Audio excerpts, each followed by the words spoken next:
Hey, this is Jamey with Stonemaier Games, and I am back for another Sunday sit-down chat. This week, I'm going to talk about a topic that one of you, I think, recommended in the comments of a recent video, and I really like this idea, so I thought I'd give it a try. Someone basically asked, Jamey, what are 10 published games from other publishers that you would have published? Maybe you wish you had published, or that the design of those games fits the Stonemaier Games requirements, and that if they had been submitted to you, there's a very good chance that you actually would have published them. Really cool question, really fun question. It was fun to dig through some of my favorite games and some games on Board Game Geek to find this list of 10 games. I have ordered them in a top 10 list, but really they could be shuffled around for various reasons. And real quick, before I get into the list, I'll mention that in the description below, there's a link to the 12 tenets of Stonemaier Games, the design tenets that we look for in a game. And among them, some of the key ones are player count. A game must be between 2 and 5 players. It can be over 5 players, and it can also play solo, but it must play with 2 players, 3, 4, and 5 at least for us to even consider publishing it. So that actually knocked out a lot of my favorite games because they weren't designed for more than 5 players, or more than 4 players. That's one. Each game, this was kind of more on the production side, but it does influence the design a little bit. A game must have like a must-have component in it. This was a little bit of a stretch in making this list because that's not really the designer's responsibility, but I think it is something that a designer can think about. Game flow. Game flow is really important to Stonemaier Games, that the game just has a really smooth flow to it. It's not interrupted by a bunch of rounds or phases, even though some rounds are okay, as long as they don't completely disrupt the game. There needs to be a sense of progression in games. You need to feel more powerful at the end of the game than you do at the beginning of the game. I kind of made one exception on this list for that, but that is something we look for. Game must be intuitive to learn and remember and teach. That's really important.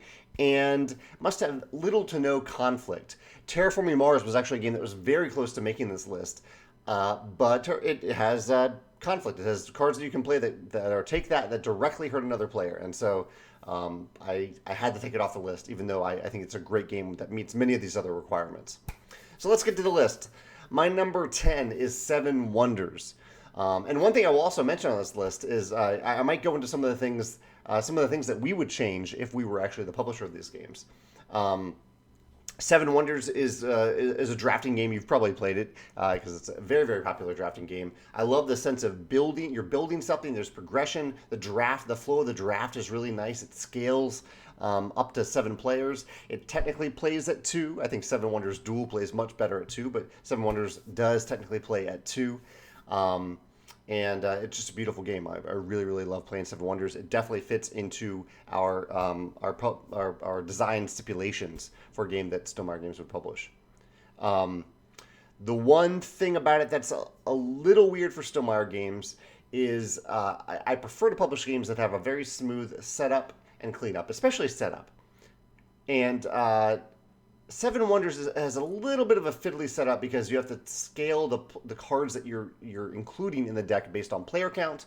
And then the purple cards change every game. I understand what they were going for there, but it's not what I would have done. It's probably maybe a better design than what I would have chosen, but I would have just had the 3 eras and shuffle all cards in each of those 3 eras, or shuffle all era 1 cards, all era 2, all era 3, and you wouldn't get through all those cards each game, and that's okay. That's what I would have done. Probably not even the best for the game, but it would have made setup significantly easier, I think, than what Seven Wonders actually did. Otherwise, though, it's definitely a game that we would have published. That's Seven Wonders, number 10. The number 9 game that we would have published, I actually have it here, is Architects of the West Kingdom. I actually get to meet Shem Phillips during my recent travels in New Zealand. Really nice guy, really great designer, and I think this is my favorite game of his. I do like Raiders a lot too, Raiders of the North Sea, but Architects of the West Kingdom has really captured me. I love the flow of the game in particular is fantastic. The components are great. Worker placement I always love. Scales up to 2 to 5 players, I believe. I should double check that before I put this on this list, but I'm almost positive it does scale up to that player count. Yeah, 1 to 5 players, so even better. But that's Architects of the West Kingdom, my number 9. Would I change anything about it? I think maybe the one thing it has going against it a little bit is I found it a little fiddly to teach, just a little bit. Some of the actions I mean, each action is very unique, which is great. But some of them are a little bit more difficult to explain than others. But other than that, this is a game that Stonemaier Games could definitely publish, or would definitely publish. Number 8. What's my number 8? Downforce. This is one that I cheated on a little bit because Downforce doesn't really have a featured component. Yeah, the little cars are cool. That's probably the closest that you get. But I love the positive player interaction of the game. I love the flow of this game. Actually, the one other cheat with this one, maybe this shouldn't have been on the list, but it doesn't really have a sense of progression. You are moving towards the end of the track, but you're not better at anything at the end of the game. In fact, usually you're better early in the game than you were late in the game. But maybe an expansion someday will add a sense of progression to it. But I still love playing it. It's super easy to teach. And the positive player interaction and the interesting player interaction in this game is just wonderful. And it does scale really well up to 6 players. So Downforce is my number 8 on this list. My number 7, what is my number 7? Quacks of Quedlinburg, which I have, for 2 of the games on this list, I've counted the 5-player expansions that are for the game. If the game, in some form, plays up to 5 players, I will count it for this list. And Quacks is one of those 2 games at my number 7 position. I really love Quacks. I love Push Your Luck. It does have a strong sense of progression through the bag building elements of it. It has some interesting player interactions. It's variable. It plays a little different every game. And I just have a blast playing Quacks, and it fits all of our requirements. If there's anything I'd change about it, I probably wouldn't have gone with cardboard chits for the tokens that you're pulling out of the bag. I might have used Bakelite or wood or thicker cardboard maybe. Not the thin cardboard that they chose, but it's more of a production thing. It's not really a design issue at all. Otherwise, the game fits, as far as I can tell, all of our design requirements for Stonemaier game. That's number 7, the Quacks of Quedlinburg. My number 6 game is Tzolk'in. This is the last game that I have one more. Tzolk'in. This is the other game on the list that has an expansion that brings it up to 5. And Tzolk'in is the game, this pretty heavy Euro game with all these gears. There's a wonderful sense of progression. There are interesting decisions involving time as a resource. There are different tracks to progress on. I love Tzolk'in. And I love that it has this unique component that it really features. The giant gears in it are just a wonderful component. The one thing that I would probably change a little bit for Tzolk'in, other than being up to 5 players out of the box, is that there is a feeding element to the game that I think is crucial for the game, but I bet it could have been designed out of the game. I don't know if the feeding element needs to be quite as important to the game as it currently is, but I'm happy to play it at any time. I love Tzolk'in, but I probably would have sought as a developer to move that feeding element out a little bit of the game. Because we do look for games that aren't really punishing to players. And Tzolk'in does have a slight punishing element with that feeding element. Otherwise, I love Tzolk'in. That's why it's number 6 on my list of games that we would have published. My number 5. Where's my number 5? Ra. I don't own Ra. I wish I owned Ra. Ra is, I think, my favorite auction game. It varies at times, but I really love the auction elements of Ra. I love the push your luck elements of Ra. I love digging into that giant bag. That's kind of the featured component of the game, that you have this giant bag full of tiles that you draw from. It's just very satisfying, and it flows well from turn to turn. I love how streamlined the components are, because you're not bidding with money. You only have these 3 tiles that you're using to bid with. Yeah, Ra is a fantastic game. I'm pretty sure it fits all of our design requirements. I don't know if there's anything I'd change about it, actually. Maybe the art a little bit. The art is fine.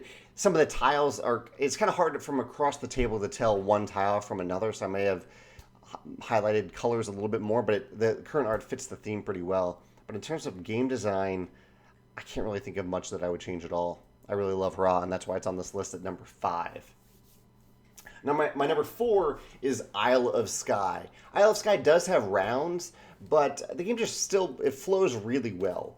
It's very easy to teach. I love that you're building your own isle in the game. I love the I price you choose element of the game. That's one of my favorite mechanisms. And it does play up to 5 players. It looks good on the table.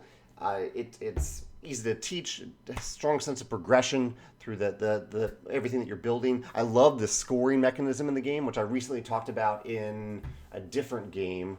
What was the game that I talked about the scoring system? Oh, Cartographers. I love the scoring system where you're scoring pairs of things every round, but different pairs. Really, really cool. That's something we even considered for Wingspan, but decided against it. Yeah, Isle of Skye. Again, I don't know if there's much I would change about this game. I think it needs rounds, and so I'm not completely against rounds in games. Yeah, I mean, I would probably publish this almost exactly as it is, maybe just with a little bigger box so it fits everything better. But yeah, I love Isle of Skye, and that's why it's my number 4 on this list. Let's get to number 3. Number 3 is Lords of Waterdeep. Yeah, Lords of Waterdeep, one of my favorite worker placement games. I am always excited to play this game. It actually plays up to 6 with the expansion, but 5 out of the box. And it's easy to set up. It's intuitive. It's easy to remember. I love the buildings in the game, that you can build a building and you get benefits whenever someone else uses that building. But by building it, you're helping other players too. So it's this wonderful positive player interaction that comes out of those buildings. Yeah, there are a few cards in the game that are a little bit take that, but they don't. I can't think of any offhand that are really targeting players, and you could just remove those from the game. You could do that with Terraforming Mars too. But Lords of Waterdeep I really love. It does have rounds. I almost put it lower on this list because it does really have rounds, but it still flows really well. And I love the art and I love the theme. Yeah, it's just really cool. I think maybe the one thing I would have done differently is instead of cubes, I probably would have done little meeples, like the custom meeples that you can buy for it, just so it's clear that you are gathering adventurers and not some other type of resource, because I think that's pretty important to the theme. Otherwise, though, Lords of Waterdeep, I think, is a fantastic game that we gladly would have published if it was submitted to Stonemaier Games. Brings us to number 2, Orleans. Orleans is another bag building game. A couple bag building games on this list. Maybe I should pursue that genre of game. In fact, I should do a list on like top bag building and deck building. I wonder if I've already done that. I'll have to check on that. But yeah, Orleans is a bag building game that is just very satisfying. There's a strong sense of progression, both in terms of what you're pulling out of the bag, and when you get workers. This is the thing I really love: the double benefits in the game. When you hire a new worker, when you get a new worker in Orleans, which is really all you're doing in the game, you're placing workers so that you can get more workers.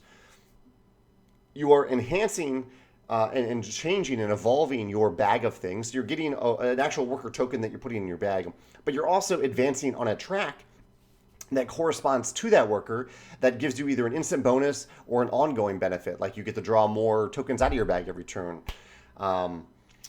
It flows really well. There's some simultaneous play elements of it that speed it up, and yeah, it's fantastic. I think the only thing that held it back a little bit for me is the map. For some reason, is a little convoluted to me. It's just maybe a little bit too much. But every other element of the game I absolutely love, and that's why Orleans is my number 2 game that Stonemaier Games would have published if it were submitted to us. Really, that's one that I fell in love like the minute I played. I just wanted to play Orleans all the time. And finally, this is kind of a weird one, but Mysterium. Mysterium is at the top of the list. It's not a game that I own. It's not a game that I even play all that often, but I love how unique Mysterium is. And that's a key thing for really all these games. If we publish a game at Stonemaier Games, I really want it to stand out and be unique in more than one way. In like the component way, in a mechanical way, in a thematic way. I want it to be unique and special. And Mysterium, I think, does that in spades. I love that it's a cooperative game. But it's a cooperative game with some sort of with an element of asymmetry, because one person is behind this giant shield and they are dead, and they're trying to communicate to the other players with these full art cards that are communicating like these dreams that these players are having to try to determine who done it, who killed the person behind the screen. And it's not one of the other players. It's it's someone that you'll find on the cards in the game. But I love the mechanisms in the game. I love the weird communication that happens in the game. It's kind of one of those, what is a limited communication cooperative game that I think just works beautifully.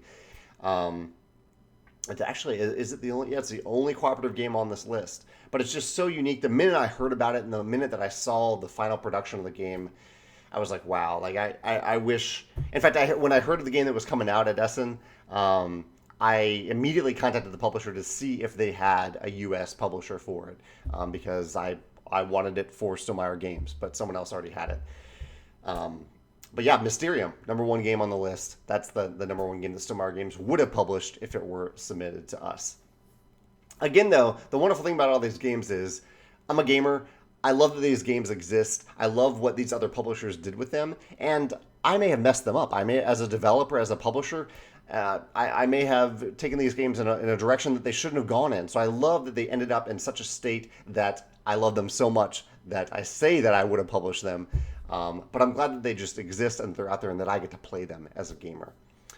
Yeah, I think that's my thoughts. That's my final 10, my top 10. So I'm curious, what about you? I know this is a weird position for those of you who aren't publishers, but if you were a publisher, if you had a publishing company, a game company, what are a few games? What are your top 3 games that, based on the design, based on how much you love to teach these games and how much you love to play them and maybe how well they've sold, what are 3 games that you wish you had as a publisher that you could put out there for the world? Games that already exist. I'd love to hear your thoughts on that. And don't cheat and say, if you are a publisher, don't cheat and say a game that you actually did publish. Choose games that you did not publish that you wish you had. Yeah, that's my question of the day. I'd love to hear your thoughts in the comments. And yeah, and again, as always, if you have any suggestions for topics that I should cover in future videos, let me know in the comments. I might consider it. If it works well for me, I might cover it in a future video. All right, take care. Have a good Sunday.